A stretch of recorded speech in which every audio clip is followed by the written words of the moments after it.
Hey everyone, we're back for day 4 of Design Cuts Live 2019. How's everyone doing? Let us know in the comments if you can see and hear us.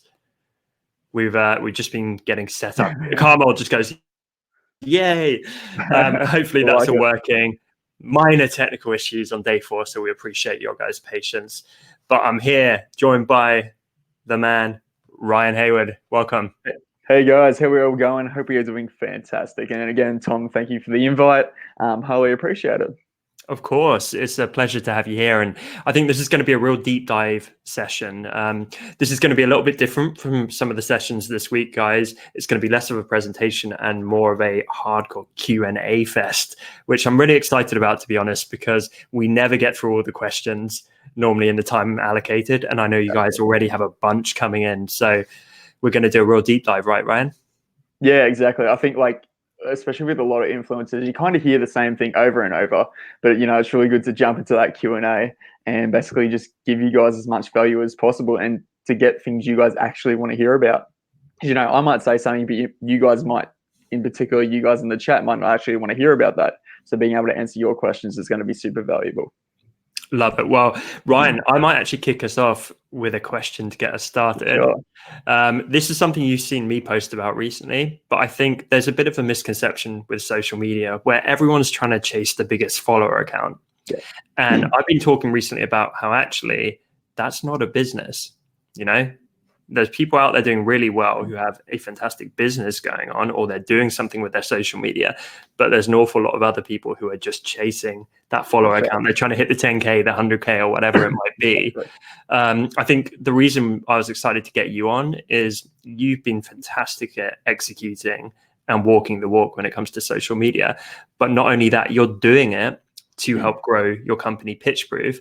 And more recently, you actually leveraged that audience and did a similar event to what we're doing here with Front Row, which I'm sure many people signed in, which was kind of funny when we were talking, in the last few months. I saw you were doing Front Row. I was like, I can't believe this, man. We've been planning our own conference for months as well. But exactly. But yeah, it was a pleasure to speak as part of Front Row. I'm super excited to get you back on Design Cuts Live.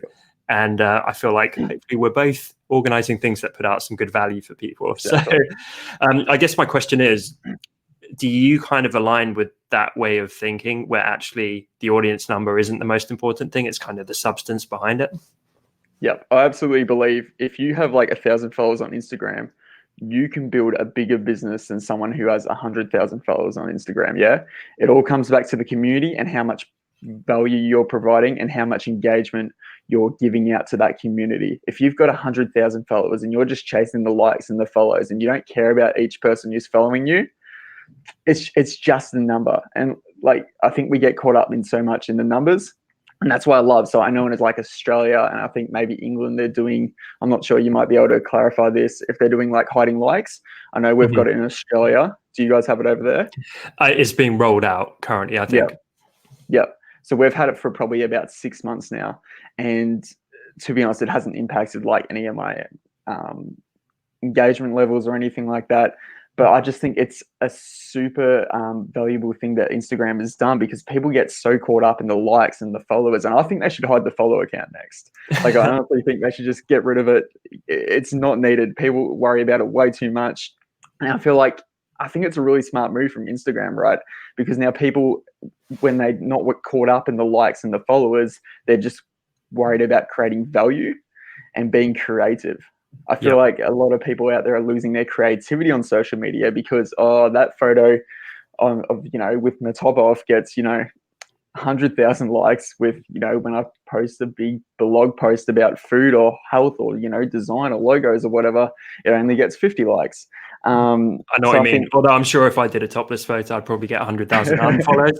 I'm sure, yeah. Get lots of DMs from the big brands.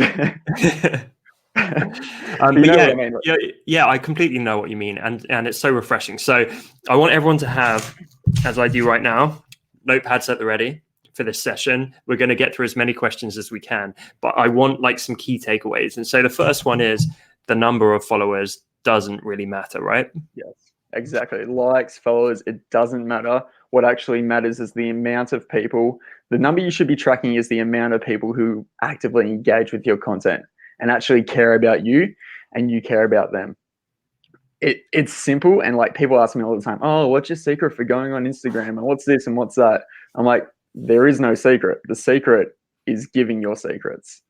Yes. Like I think it's fairly straightforward. Just provide value. I know my community hears me say it all the time, and I know yours do too. And they're like, Ryan, we know we've got to provide value. Well, I'm like, yeah, but provide more value. But you're not. Yeah. Just create more. Like the followers will come over time. It's just a waiting game, and just caring about, even if you've only got 100 followers, like 100's still a big number. That's 100 people. Like think about that. Imagine doing a speech with 100 people sitting in front of you. Like that. Oh, sorry guys. I think we might have a small lag. I can see a couple of comments.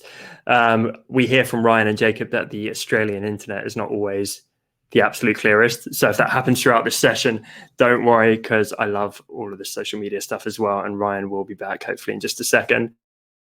I'm going to bring up the questions. So right now, if you guys check out, there's an ask a question feature, which is just below this live stream. And if you can actually jump in there and you can upvote. Dina says as well, what a cute free shot. Don't worry, we're going to have Ryan back in a sec, guys. So I will actually jump into some of the questions because Ryan and I are equally geeky when it comes to social media, and I'm really keen to try and give you guys every minute of value that we can within this live session. So Matilda asks, how would you use a platform like Instagram if you had a new business and you're trying to get the first customers to? If you had a new business, you're trying to get the first customers to. Perfect. So Matilda, the answer is Instagram is just a tool, right? You can think of it like a funnel. I know that's maybe a bit of a sleazy marketing term, but you are capturing people via your content and you're trying to convert them down to a point of sale. The best way to do that, now we can see Ryan still there in the comments, guys. The best way to do that is literally to find the right people for your audience, and it's to find the best way of then converting them to a point of sale. Cool. I'm going to invite Ryan back on. I can see the team waving. Yeah, he's accepted and connecting. We'll get Ryan back on in a sec. Don't worry, guys. Yeah. So if you've got an Instagram following, there are people who have followings out there of 100,000 people, for example, but they can't get a single sale out of it because that's a very diluted following. They might not be relevant. They might not be engaged. They might have bought their followers or something like that. Let me know, guys, if sound is coming through, by the way. It should be okay, hopefully. Technical issues on a Thursday. I just want to make sure we've got these ironed out. Dina says she hears. Let me know. I want to just confirm with a few of you that you can hear. Okay, perfect. You've got sound. Cool, guys. Go to our team will clarify this, but if you've got audio issues, there we go, Ryan. Yeah, that's weird. I could still see and hear you, but it was like I wasn't in there. I don't know. Right. I explained. Jacob said the same thing. Australian internet can be a little. It's I saw someone comment NBN. That's it. That's exactly it. Well, I'm glad to have you back because I'm happy for us both to answer this, but I was trying to drag it out because I wanted you to come back and answer it. I did hear your thoughts. That was awesome. So I guess my take on it is I'm obviously pretty sure most of you guys in chat would be familiar with Gary Vaynerchuk at Gary V. He's got a saying, jab, jab, jab, right hook. He's even got a book about it, which is sitting back there somewhere, meaning give, give, give, ask. So if you're starting your social media and you want to build a business from that, provide value first and then grow a community, and then you can try to sell. People will buy from people they trust, right? Yeah. You don't go watch TV for the commercials, yeah? So no one's going to follow your account or engage with your account if all they're being is like a tool to promote to. People want value. People want to feel a part of the community. They don't want to be advertised to. Mm-hmm. Exactly that. And I think that's earlier phase social media. So I remember like 10 years ago, you'd go on particularly company social media and it's like, buy this new product line, buy this, buy this, buy this. People are waking up to the fact, like you say, it's providing value. And that can sound like quite a vague term, but I think content's the perfect vehicle for that. Because if you actually understand your audience let's look at The Future, for an example, and we've got Chris coming on later, of course. They put out content for designers about the business of design. They put out an ungodly amount of free content, which earns trust with their audience, establishes them as an authority figure, establishes credibility. So when they eventually do sell and they use those audiences to siphon people back to their website and convert them to a course or whatever they might be selling, it's much more effective. If you went on them and all they did was buy our course, they would have no kind of reach or audience because it would push people away. Exactly. You got to establish that credibility first, and it's super important. And still to this day, people make the mistake every single day.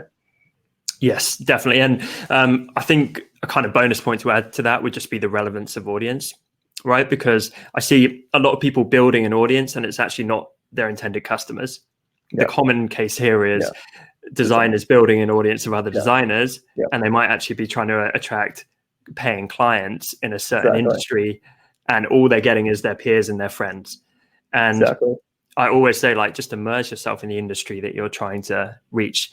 If you're trying to target people that are into like BMX riding or something like that, then your whole audience should be BMX riders and enthusiasts, and they're going to be the ones that hopefully convert and buy from you. Cool. Okay, we've got tons of questions coming in, so I think we should try and do as much quick fire as we can, Ryan. Let's do it. All right, so Anna says, is it okay to choose one or two platforms and focus only on growing your audience there? What do you think? Yeah, I definitely think so. I think you need to obviously start somewhere. One is better than zero. Take us, for example. At the moment, we're mostly just dominant on Instagram. Yes, we've got LinkedIn. Yes, we've got Twitter. Yes, we've got YouTube, but we haven't really dived deep into them yet. There's some awesome things we're planning very, very soon, which is coming up. And Front Row was a part of that on bringing out the YouTube game. And so, for example, that's for anyone who wasn't familiar with that. Last Friday, we also held a digital conference, and we had about 3,200 people join that during the live. And basically, that was almost acted as like a Kickstarter for our YouTube channel. You know, we went from 40 subscribers on it to almost 1,000 just because of that Front Row conference. So that's kind of like a bit of a kickstart for us, and we're putting in some plans now to create some nice original content for that platform. But definitely, you just got to start with something, whether it be Twitter, Instagram, LinkedIn, Dribble. They all work, I think. Obviously, some better than others, depending on who you're trying to target. You know, maybe TikTok isn't the way to go for designers yet. Although my friend Elizabeth at The Greater Good, she just crossed 100,000 followers as a designer and hand letterer on that platform. So I think it's actually this could be an entire other discussion, but I'm super interested on the platform. I know that I've mentioned it on my stories a couple of times, and I've put up like polls and people outright TikTok for designers, yes or no, and like it's about 60-40, 60% say no, 40% say yes. But I'm actually super interested in the platform. I still think like at the moment it's very much just, you know, comedy and teens, but I feel like but that's like how Instagram and Snapchat started too. So I guess like if that platform kind of matures a little bit, it could be a massive play for brands and any social media influencers. Yeah, I agree. And those people are going to age up. So the people that are maybe a bit younger on that platform will become the next generation, the same way it happened with Instagram. And I think it's not inherently a bad thing that it's a bit more silly or funny or fun as a platform, because that's often what our Instagram stories are. We're maybe more serious in our content and more precious and precise with our design work. We let rip with our personality in our stories. So think of TikTok in that way. And if it's a way for you to actually get your personality in front of an audience and then they discover all the other stuff you're doing, that's fine. Use it as a bridge to other platforms. I think that's super valuable, and it's something that I want to really explore soon as well. Seeing just like doing a bit of a challenge or something for 30 days, just to see how much of an impact using TikTok as a designer can have on my business and social media elsewhere. I love it. And this is going to be another takeaway, guys, for the notepad, but it is all about the doing. So like Ryan just said, he's not going to hypothesize. He's not going to watch a video about this or read about this. He's going to commit to it for a decent period of time and give it a try and actually gauge the impact. And I think far too many people are just thinking about this stuff. They're not actually doing it and living it. Exactly. Exactly. So keep the questions coming in. We've got a bunch. Grieth says, how would you measure whether your strategy is working on social media? How do you know that your followers in your niche are at the max that started following or are just getting started? So I guess, the main question is like, how do you measure whether your strategy is effective on social media? Whether the same people keep coming back and engaging with you. Mm-hmm. Right?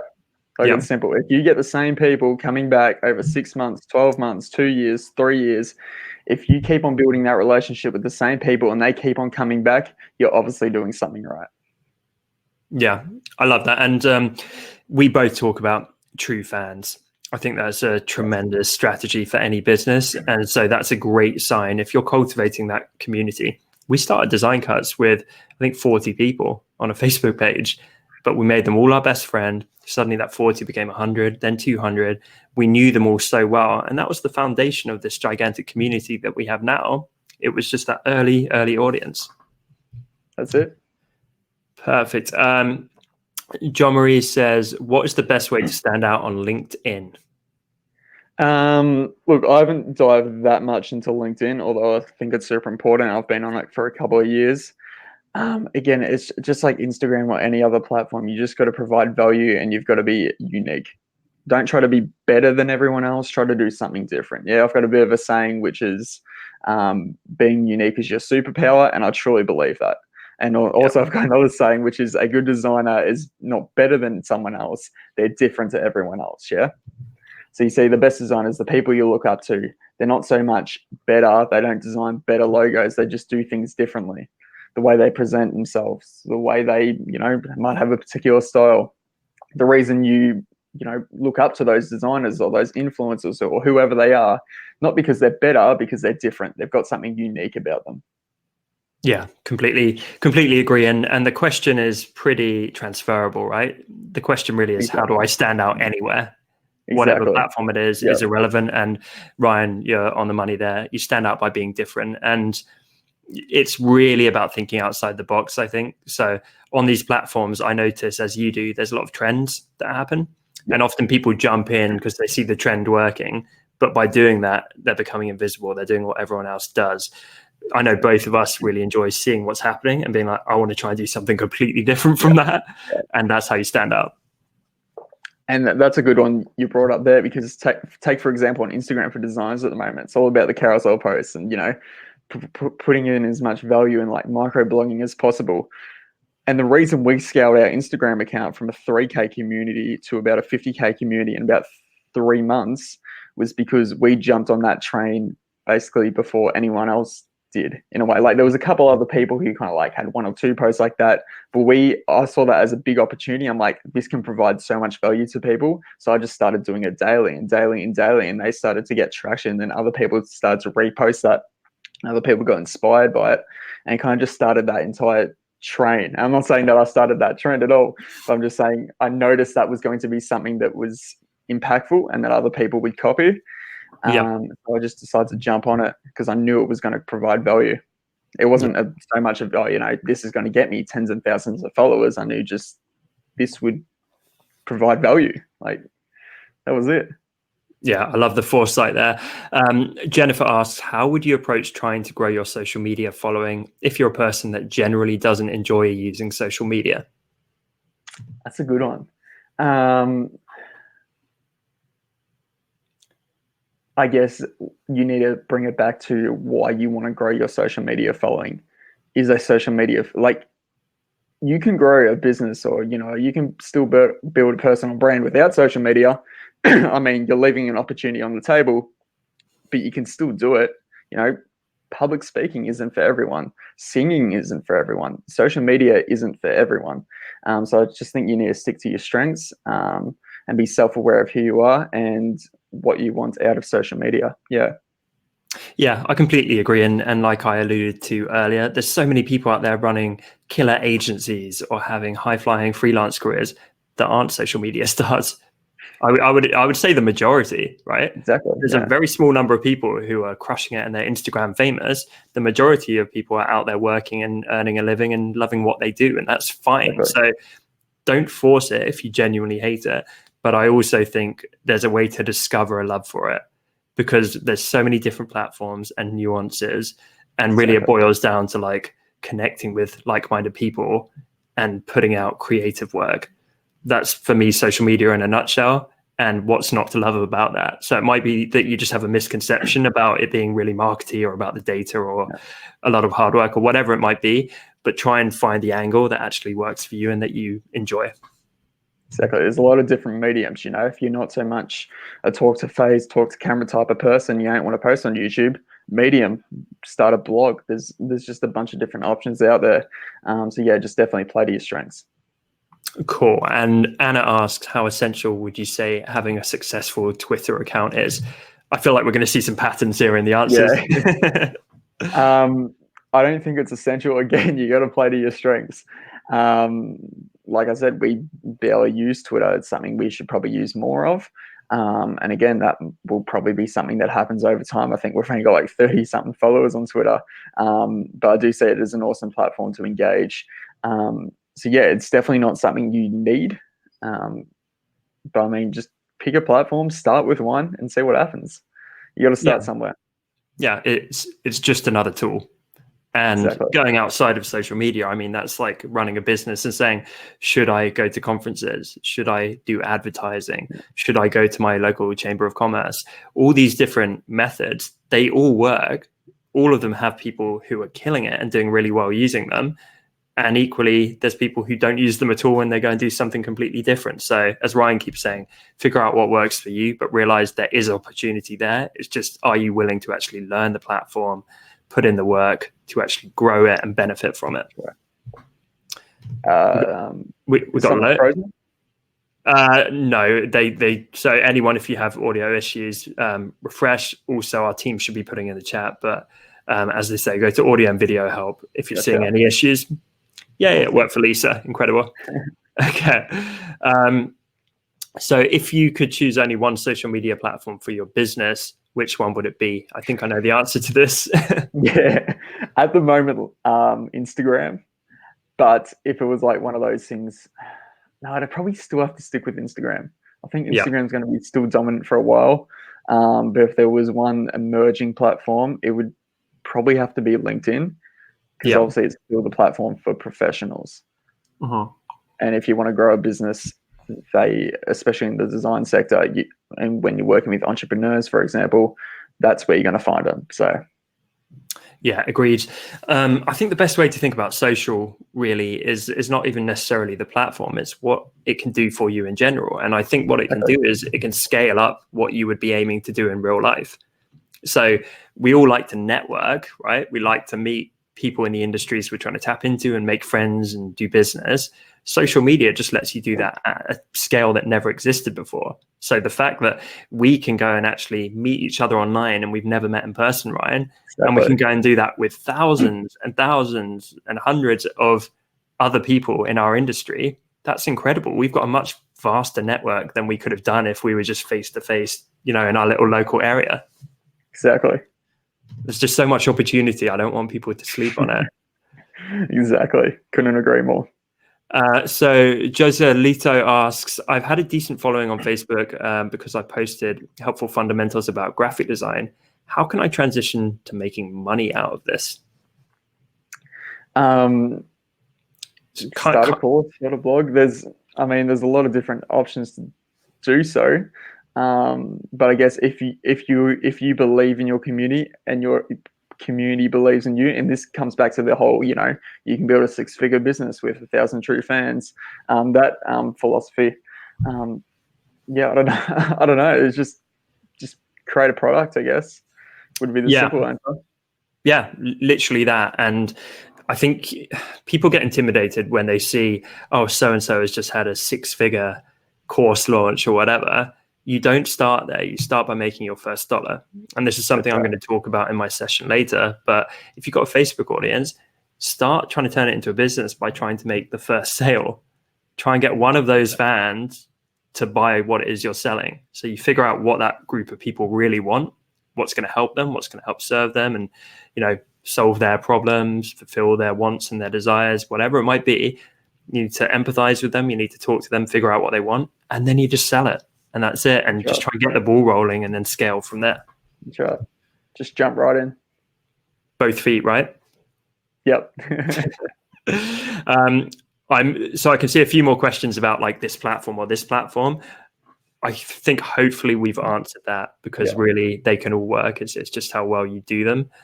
How important are hashtags in social media to build your audience? Lisa asks. Again, it depends on the platform. Not so much anymore with the algorithm on Instagram. I think it's more about the actual engagement on the post, which will obviously boost the hashtags. But think about it, hashtags are busy these days, especially if you're using hashtag logo, hashtag graphic design. There's millions and millions of posts on there. So standing out in that hashtag is fairly, I guess, hard. And I guess like a lot of people probably don't, like, I don't even look at hashtags anymore. I don't go into hashtag logo and see what's trending. I just look at my discovery feed and people's stories, which they share, which I think has been the biggest driving factor for us building a bigger community, which is people sharing with their friends on stories or direct messages, or our content appearing in the discovery page, which happens because it's like the familiar accounts, like accounts that are similar to yours or similar accounts that you engage with.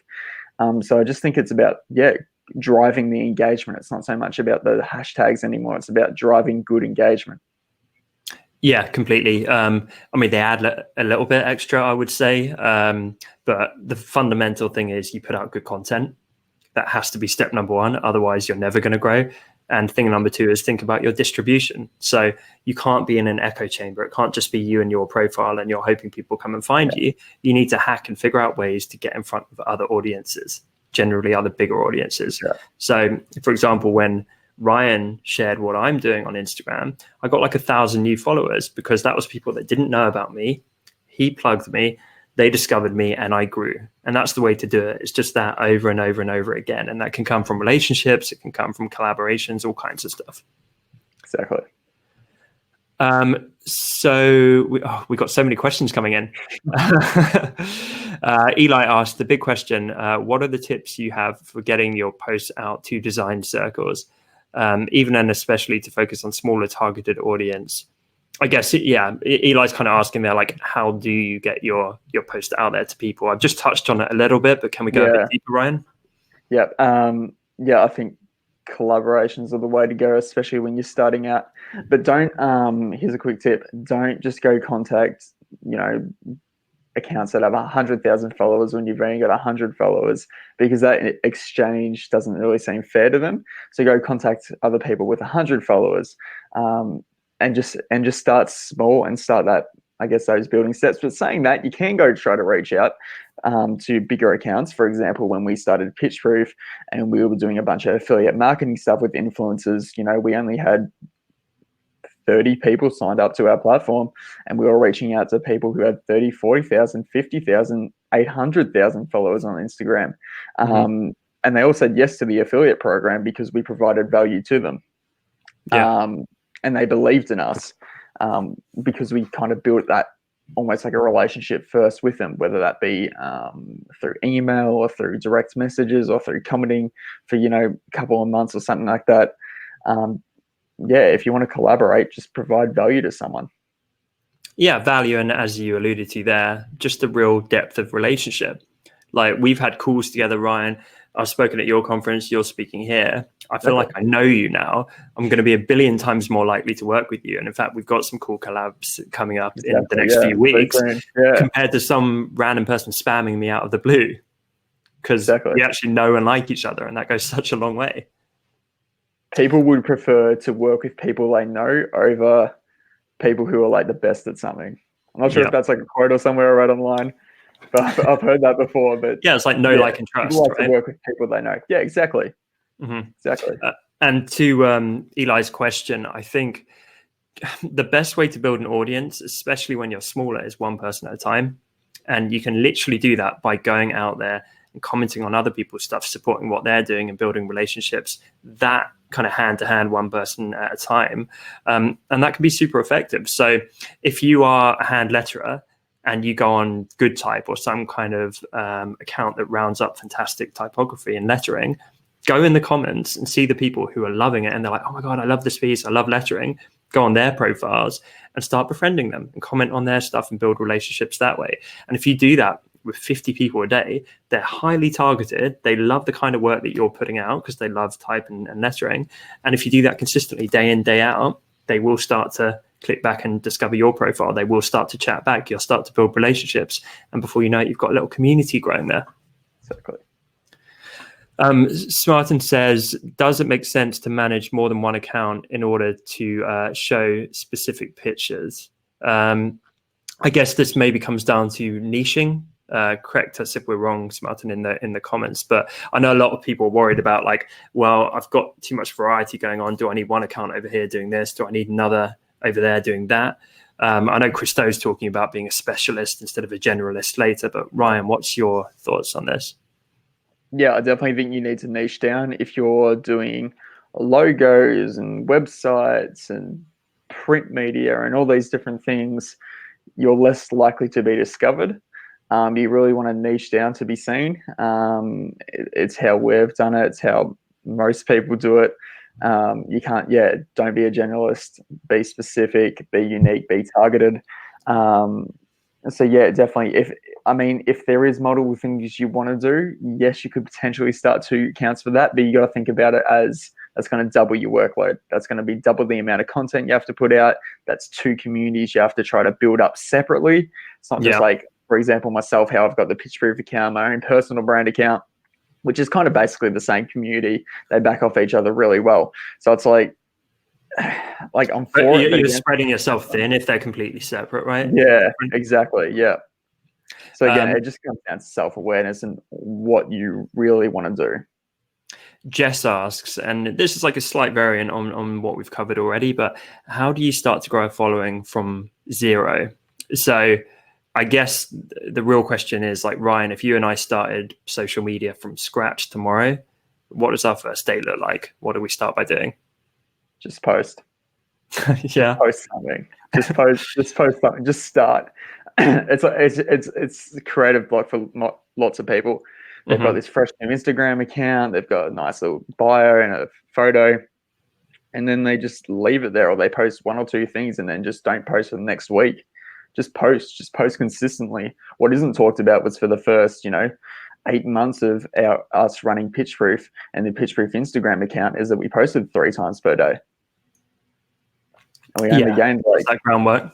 Yeah, exactly. In 8 months, we only gained, well, not only gained, it's a lot of people. Like we got up to 3,000 followers in 8 months, posting 3 times per day. Yeah. Like it's just post. Yeah, just start. I think you have to. And the reason for what Ryan says is you're not going to be good at the start. It's like anything. You didn't just open up Photoshop or Illustration and you're like, boom, I'm a great designer. The same way you didn't start learning how to drive your car and you're not Lewis Hamilton. Like it just doesn't happen. And so if you overthink it and you're trying to plan it to death, you're not actually in the trenches doing it. And so you're only hypothesizing, like I talked about before.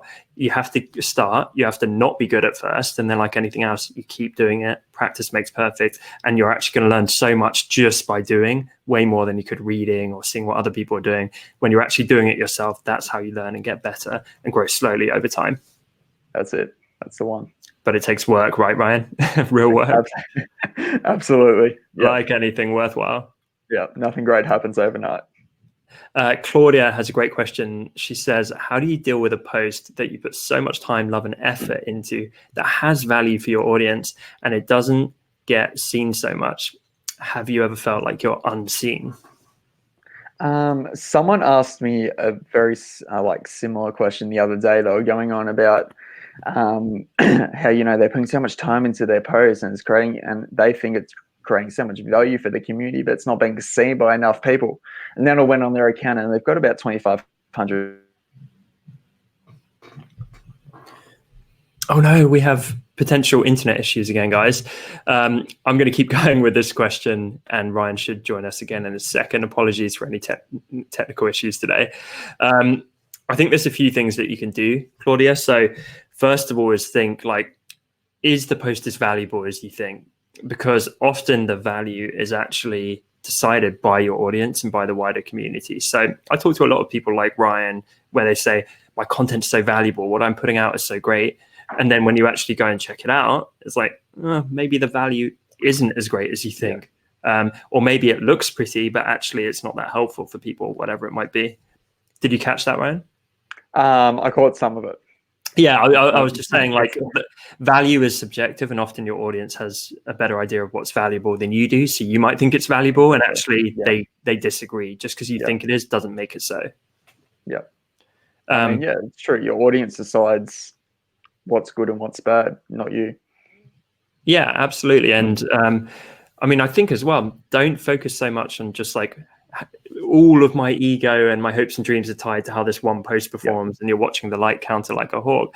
It's a much broader, longer term game than that, right? So it's not one post that's not going to make or break you. It's going to be hundreds, if not thousands, over a long period of time. That one post is going to be irrelevant in the wider scheme of the body of work that you share. Exactly.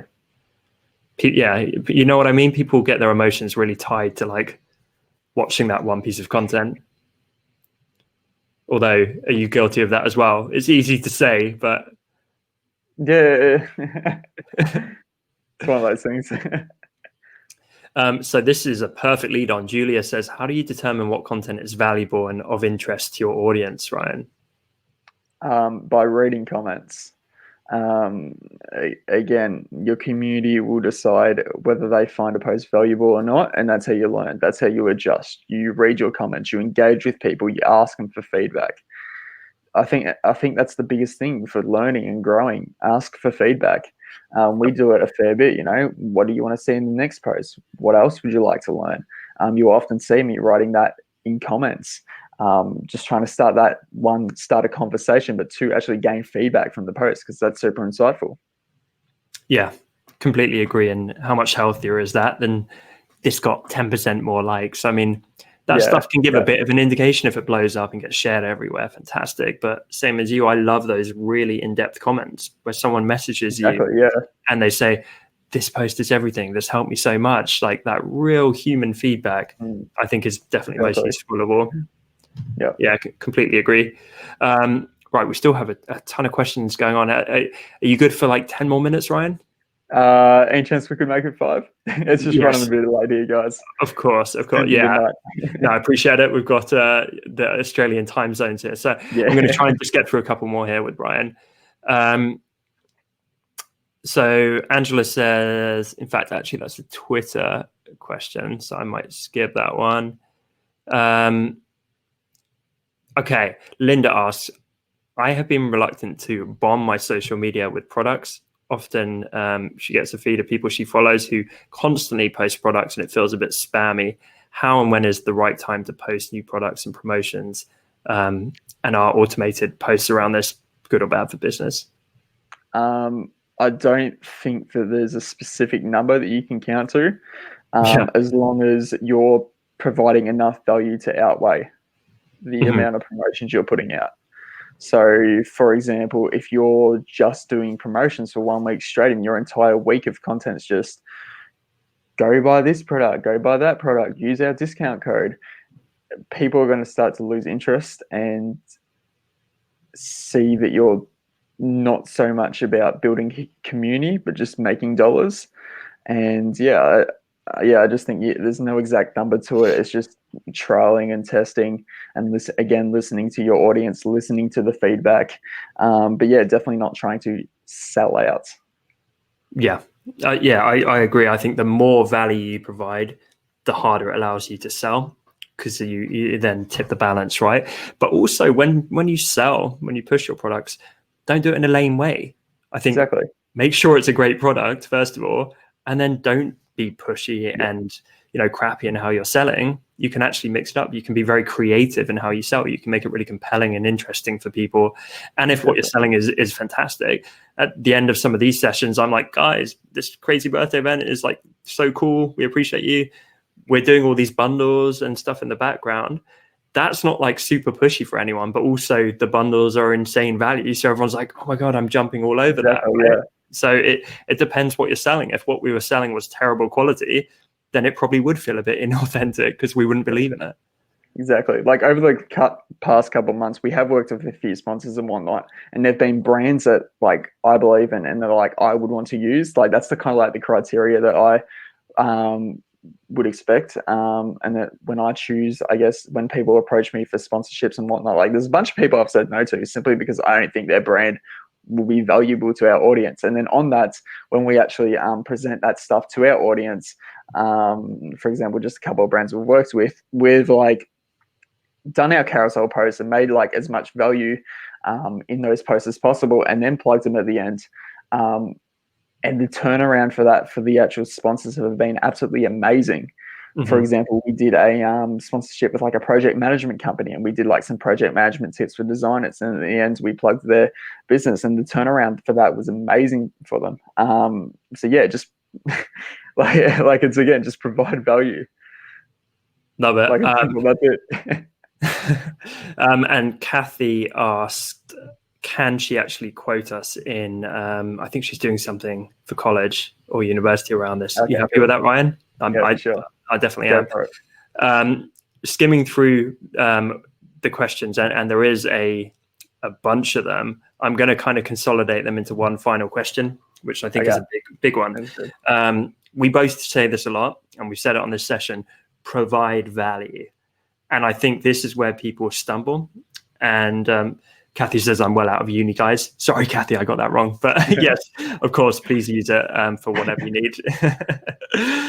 But yeah, in terms of providing value, it's easy to say, it's hard to do. And it's kind of confusing for people. They think, how can I possibly give value to my audience? So could we maybe quick fire brainstorm just what are a few ways that creatives can provide value? If you want logistical tips, things like share your techniques, share your process, document your process, give away all your secrets. But I think providing value is about giving an insight that someone already didn't have. Yeah. So that's what I mean. Show your unique personality and your secrets if you want. Show that side to you that other people might not be able to find somewhere else. And for example, I know you guys had him on Monday or Tuesday, Michael Jander. The reason why he's blown up so much at the moment, especially on Instagram, is because he provides information that you can't find anywhere else. Therefore, it's valuable. You know, if you go, here are 7 shortcuts for Photoshop, that's not going to be as valuable. Like it might still be valuable for some people, but it's not going to be as valuable for saying, how do you get clients that are worth 10 times the amount you're already charging, you know? Exactly. And he's very actionable. Great example there with Mike Jander. It's like, here is the specific steps of, and he did it in his seminar. He's like, here's how you properly price yourself. That is value. So I think definitely teaching works, and completely agree with Ryan. Be original, be actionable, be super like over delivering in that, and not generic. But I think a lot of creatives are like, I don't want to be a teacher, and therefore how do I provide value just inherently through my work? And for me, I think that there's also a ton of ways to do that.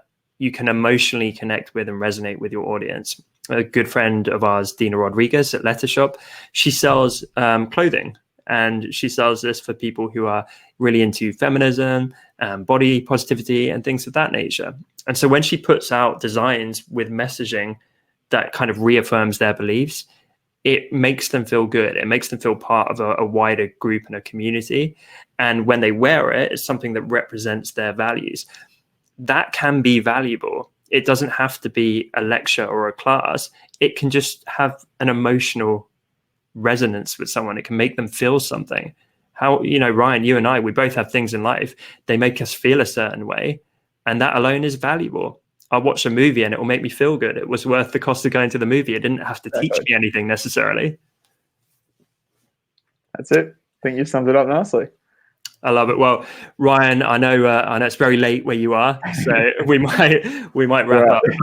But thank you so much for jumping on with us today and giving so freely with your time. That is a perfect example in my eyes of providing value. Case in point. It hasn't been a sales pitch at all. It's just been you trying to give as much as you can. Exactly. And I think that's a perfect encapsulation. We're on a live stream right now, but the same thing applies on Instagram, Facebook, LinkedIn, Twitter, whatever. It doesn't matter. It's the same ethos of just trying to help people, trying to help your potential customers and your community that you're part of. So I think you're someone that does that tremendously well. Where can people find you, Ryan? Where's the best places? The best place at the moment to connect with me and have a conversation with me is on Instagram. So we're at, the business account is at Use Pitchproof, where we post basically daily tips for designers and being able to become a better designer and being able to grow yourself as a designer. But if you want to connect with me personally, I also share tips at the Ryan Hayward on Instagram, and also search me up at LinkedIn. Just Ryan Hayward, I'm sure I'll appear there. And if you guys want to email me, this is something I've basically done from day one of Pitchproof. Email me, ryan@usepitchproof.com. If you've got a question or anything like that, shoot me an email. My emails are open. I love talking to you guys. So yeah, love it. There's all those. I'm sure you can. Last words, Ryan, because we've got about 40 questions we haven't answered. So I think your inbox might be very busy tomorrow. Yeah, yeah, just get someone from your team to put it in the chat. I'm sure I'll get back to them. Might take a little while, but so to clarify, that was ryan@usepitchproof.com. Yep, that's the one. Perfect. So any follow-up questions, Ryan's very kindly offered to answer them there. That's super good of you, Ryan. We appreciate it. And if you see the shiny green button below this live stream, do go and follow Ryan on Instagram, because it is a treasure trove of really actionable, great information for designers. It's well worth checking out. And Ryan, you're someone who I just really look to as breaking out in the most positive way, giving a ton of value and just being a real positive force in the community. So, I'll turn it off. That's insane. Oh, look at that. Follow. Yeah. Yeah, this is great. We appreciate it, guys. We hope that you enjoyed this session. Let us know what you think in the comments. And Ryan, I'll chat to you soon, buddy. Absolutely. Thank you so much for having me. It's been a blast. Pleasure. Thanks, very soon. Talk later. Bye. I hope that was helpful, guys. Thank you for all the positivity in the comments and the great questions. So we're, of course, on day 4 of our speakers for Design Cuts Live 2019, and we're really enjoying this week. It's been a ton of fun. We've had a host of incredible speakers, and we have just 2 left. So in 1 hour from now, I'm actually going to be our next speaker, and I'm going to be talking about how to make money as a creative. This could be earning your first dollar, or it could be growing your current earnings. So I'm sure our team are about to link that up in the comments. But if you haven't yet, do go and register for that session, because I'm really going to try and over deliver. We might even run a little bit long, because I just want to answer as many of you as I can and really try and help all of you. And we also have Mr. Christo joining us in 3 hours, which should be a great session. Chris is going to be sharing all about how to be a specialist instead of a generalist, how to niche down, and how to really become a master of your craft. And that's going to be really, really value packed as well. So just so excited about this final day of speakers. And of course, if you haven't checked out the wider Design Cuts Live event, please go and do so. designcuts.com. We've got our best bundles from the past 6 years available, with the most incredible digital design products for up to 99% off. We're giving away an iPad Pro as part of our competition, which is going to be announced tomorrow with our grand prize winner. And we've also got freebies, like a lot of them. I think we've got 20 plus freebies going on right now. It's just a ton of cool stuff happening everywhere. We hope that you guys are having a blast, and we really appreciate you being part of this event. We say it all the time, but you really are the best community in the world. We couldn't be more grateful for you being part of this first live event. So I will see you guys in about an hour. I'm going to go get ready for my session, and I can't wait to chat with you soon. Bye.